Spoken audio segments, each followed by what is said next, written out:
അവിടെയാണ് അവർ ശരിക്കും ഇവരുടെ ഏറ്റവും വിപ്ലവകരമായ പ്രോഡക്റ്റ് മറൈൻ വുഡ് ഇവർ കൊണ്ടുവന്നത്. മറൈൻ വുഡ് എന്ന് പറഞ്ഞ പ്രോഡക്റ്റ്, മറൈൻ ബോർഡ് എന്ന് അതിന് പറയുന്നത് സെയിം സാധനം തന്നെ. സിമ്പിളായിട്ട് പറഞ്ഞാൽ പ്രീ ലാമിനേറ്റഡ് ബോർഡുകളാണ്. അല്ല, പ്രീ ലാമിനേറ്റഡ് അല്ലാത്തതുകൊണ്ട് പ്രീ ലാമിനേറ്റഡ് നമ്മൾ സംസാരിക്കുന്നത് വരുന്നത് അത് ഇത് തന്നെ ചിപ്പ് ബോർഡ് തന്നെ. അതിൽ വന്നിരിക്കുന്നത് പശ മാറ്റി. ഇതിലെല്ലാത്തിലും ആക്ച്വലി ഉപയോഗിക്കുന്ന പശയുടെ അനുസരിച്ചിട്ടാണ് മറൈൻ ആക്കുന്നതും അല്ലാതെ നമ്മൾ ആദ്യം പറഞ്ഞിട്ടുണ്ട്, നമ്മൾ പല വീഡിയോസിലും പറഞ്ഞിട്ടുണ്ട്. ഈ പശ ഫിനൈൽ ഫോമാൽഡിഹൈഡ് എന്ന് പറഞ്ഞ പശ 0.6 കോൺസെൻട്രേഷനിൽ കൊണ്ടുപോയിട്ട് അവരുണ്ടാക്കിയ പ്രൊഡക്റ്റാണിത്. ഇതിനൊരു വലിയ പ്രത്യേകതയുണ്ട്, ഇതൊക്കെ എമിഷനുള്ള പ്രൊഡക്റ്റാണ്.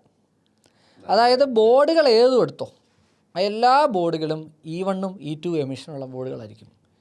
ഏത് ബോർഡുകളും എടുത്തോ E1 എമിഷൻ ഇല്ലാത്ത ബോർഡുകൾ നമുക്ക് അവൈലബിൾ അല്ല. ഇപ്പോഴും നമുക്ക് അവൈലബിളുള്ള മറൈൻ പ്ലൈവുഡ് ബോർഡുകളുണ്ടല്ലോ, അതുപോലെ E0 എമിഷൻ വരുന്ന പ്രൊഡക്റ്റ് ഉണ്ട്. E0 എമിഷൻ എന്ന് പറഞ്ഞാൽ എമിഷൻ ഇല്ല എന്നുള്ളതാണ്. യഥാർത്ഥത്തിൽ എമിഷൻ ഇല്ല എന്നല്ല, ആസ് പെർ സ്പെസിഫിക്കേഷൻ എമിഷൻ ഇല്ല. അതില്ലാണ്ട് ചെയ്യാൻ പറ്റത്തില്ല. കാര്യം ഞാൻ കുടിക്കുന്ന വിഷമാണ്, കുടിക്കുന്ന വിഷത്തിൻ്റെ അളവ് കുറവായിരിക്കും. അതാണ് ഇതിൻ്റെ പ്രത്യേകത. എന്ന് പറഞ്ഞാൽ ഈ ബോർഡിലെല്ലാം തന്നെ ഉപയോഗിക്കുന്ന മറൈൻ പശയുടെ ഇതനുസരിച്ചിട്ടാണ് ഇത് മറൈൻ ആക്കുക. 12 വർഷം വാറണ്ടി കൊടുക്കുന്നുണ്ട് അതിന്. ആ ചെറിയ കാര്യമല്ല, 12 വർഷം വാറണ്ടി എന്തിനു കൊടുക്കുന്നുണ്ട്, ഈ പ്രൊഡക്റ്റിന് കൊടുക്കുന്നുണ്ട്. അതിൻ്റെ ലാമിനേറ്റഡ് ബോർഡ് 115 രൂപയാണ് സ്ക്വയർ ഫീറ്റ് റേറ്റ്.